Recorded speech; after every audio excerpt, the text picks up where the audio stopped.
Assalamualaikum warahmatullahi wabarakatuh. Hari ini saya Alif Izham bin Anwar daripada Option Bahasa Melayu 1 akan membentangkan tugasan 2 persembahan bagi kod mata pelajaran GPPP 1092. Baik. Jadi di sini saya akan menunjukkan bahan bantu mengajar yang saya akan gunakan. Bahan bantu mengajar ini dia akan meminta murid untuk memadankan gambar dengan perkataan yang sesuai yang telah ditetapkan. Jadi, di sini saya akan menerangkan mengapa bahan bantu mengajar ini dicipta. Pertama, bahan bantu mengajar ini dapat membantu pelajar untuk mengenal pasti gambar dengan tepat melalui pemadanan imej tersebut dengan perkataan yang sesuai. Seterusnya, bahan bantu mengajar ini juga dapat menarik perhatian pelajar untuk jadi lebih berminat untuk membaca. Jadi, mari kita bersama-sama melihat cara untuk bermain dan melaksanakan bahan bantu mengajar yang telah saya sediakan ini.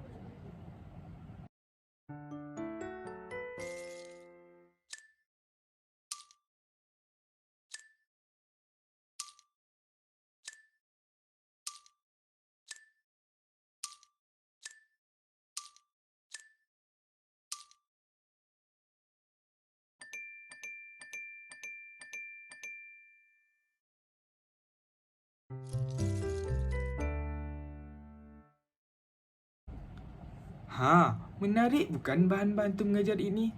Jadi, apa kata kita melihat pula bagaimana cara untuk kita hasilkan bahan bantu mengajar ini? Mari kita sama-sama lihat. Jadi, mula-mula kita perlu melayari laman seseorang WordWall. Setelah itu, kita perlu menekan butang Create Activity. Terdapat pelbagai aktiviti di laman seseorang ini. Jadi, namun saya memilih aktiviti Match Up. Mula-mula masukkan tema yang ingin kita gunakan dalam aktiviti pembelajaran. Seterusnya, masukkan imej gambar yang ingin kita gunakan seperti kartun ayam. Kemudian, nyatakan ayam. Seterusnya, kartun burung. Kemudian, pilih imej dan tulis burung. Akhir sekali, pilih gambar kartun ikan. Pilih ke imej gambar kartun ikan dan tulis ikan. Setelah selesai, tekan butang done. Dan setelah itu, kita boleh tekan butang share dan publish untuk kita serahkan kepada para pelajar dalam kelas. Begitu mudah bukan cara untuk kita hasilkan bahan bantu mengajar ini? Jadi sekarang saya akan menerangkan kos dan tempoh masa untuk kita menghasilkan bahan bantu mengajar ini. Bagi menghasilkan bahan bantu mengajar ini, kita tidak perlu mengeluarkan sebarang kos kerana seorang guru itu hanya perlu melayari laman seseorang bagi menghasilkan bahan bantu mengajar ini.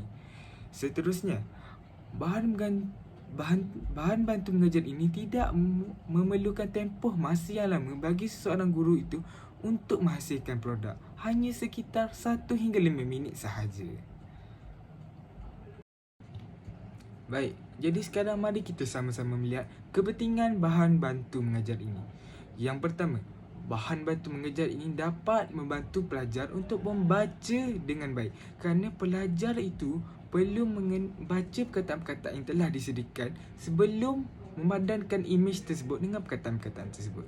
Yang kedua pula, bahan bantu mengajar ini dapat membantu pelajar untuk mengenal pasti bahan-bahan yang telah disediakan sebelum memadankan dengan perkataan tersebut. Yang ketiga pula, bahan bantu mengajar ini dapat merangsang daya pemikiran pelajar kerana pelajar perlu berfikir dengan baik sebelum memadankan imej-imej dengan perkataan-perkataan. Akhir sekali, bahan bantu mengajar ini dapat membantu murid untuk belajar sambil bermain. seperti mana yang kita tahu, pelajar-pelajar kini atau kanak-kanak kini lebih gemar bermain dan belajar dalam keadaan yang menyeronokkan. Ya, jadi setiap kelebihan produk pasti ada kelemahannya.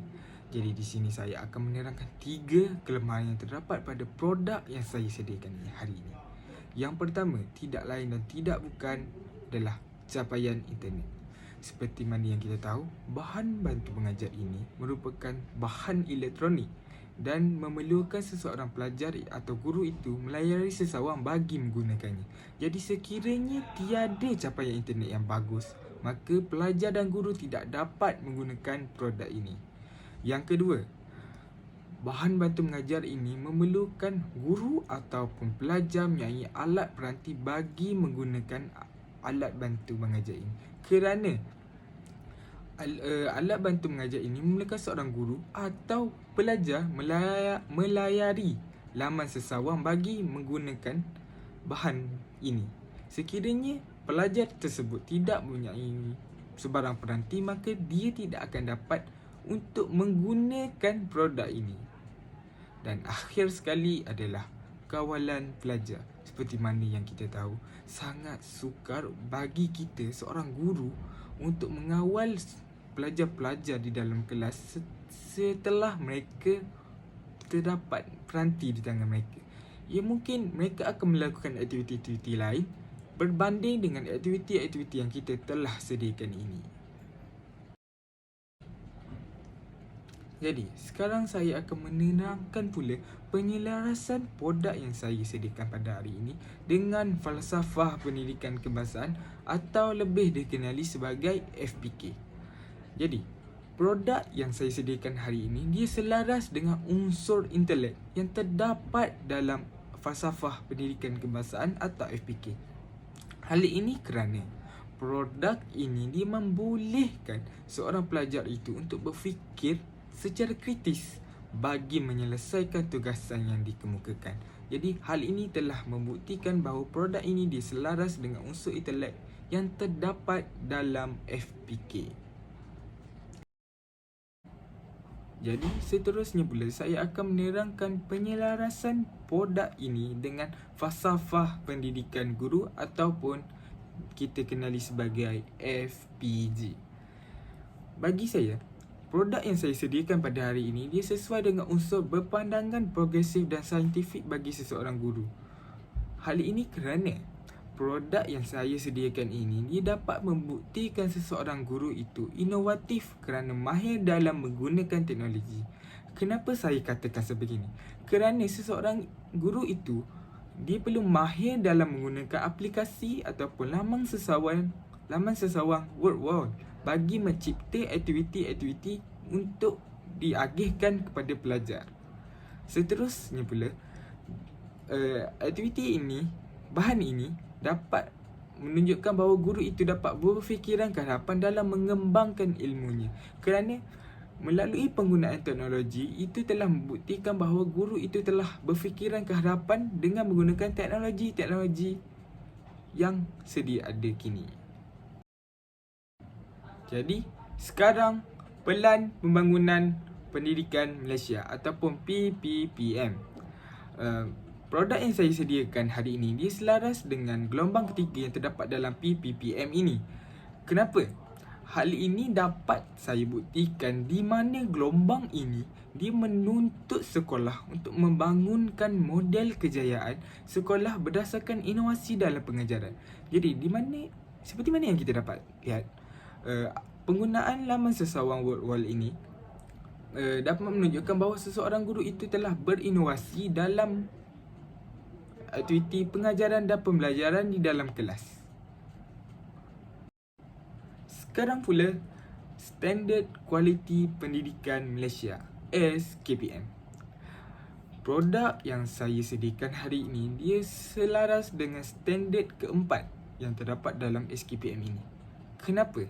Kerana produk ini dia membolehkan guru itu bertindak sebagai pemudah cara dalam pembelajaran dan pengajaran di dalam kelas. Kerana guru menyediakan bahan yang saya sediakan hari ini dan meminta pelajar untuk melaksanakannya. Jadi di situ telah berlakunya aktiviti pembelajaran dan pengajaran guru di dalam kelas. Jadi yang seterusnya pula, bahan bantu mengajar ini dapat membantu guru untuk memperkembangkan lagi potensi-potensi murid, di mana guru dapat melihat dan menilai murid mana yang dapat menyelesaikan tugasan untuk memadamkan imej dengan perkataan sesuai dengan pantas. Jadi di situ guru dapat menilai bahawa murid ini sangat-sangat cekap dalam membaca dan mengenal pasti bahan. Ya, jadi sekarang saya akan menerangkan pula implikasi PPPM ini kepada para pelajar di luar sana. Yang pertama tidak lain dan tidak bukan, PPPM ini dapat memastikan seorang murid itu untuk mengakses pendidikan yang berkualiti. Seterusnya, murid lebih berupaya untuk bersaing dengan rakan sebaya di dalam kelas dengan sihat, seperti mana yang dia selaras dengan bahan bantu mengajar yang saya disediakan hari ini, di mana murid akan bersaing dengan rakan-rakan sekelasnya untuk memastikan dia merupakan orang pertama yang menyelesaikan tugasan tersebut. Yang terakhir adalah pembelajaran yang holistik. Seperti mana yang kita lihat, pembelajaran itu sangat menarik kerana menggunakan aplikasi dan laman sesawang yang menggunakan teknologi. Akhir sekali saya akan menerangkan implikasi PPPM ini kepada para guru di luar sana. Yang pertama, guru dapat menilai pelajar secara adil dan telus kerana melalui PPPM ini, guru dapat menilai murid yang mana yang lebih cekap dan mana yang kurang cekap tanpa sebarang pilih kasih. Kerana guru adalah dapat lihat dengan matanya sendiri yang mana murid yang lebih cekap dalam menyelesaikan tugasan-tugasan yang telah diberi. Akhir sekali adalah guru dapat menerima sokongan yang diperlukan untuk berjaya dan menikmati persekitaran kerja yang sesuai. Kerana Pelan Pembangunan Pelajar ini Pelan Pembangunan Pendidikan Malaysia ini bukan hanya untuk para pelajar, tapi untuk guru-guru di luar sana juga. Jadi sekian sahaja perbincangan saya pada hari ini. Mohon maaf sekiranya terdapat sebarang kesilapan sepanjang saya membentangkan hasil tugasan saya dalam video ini. Jadi terima kasih.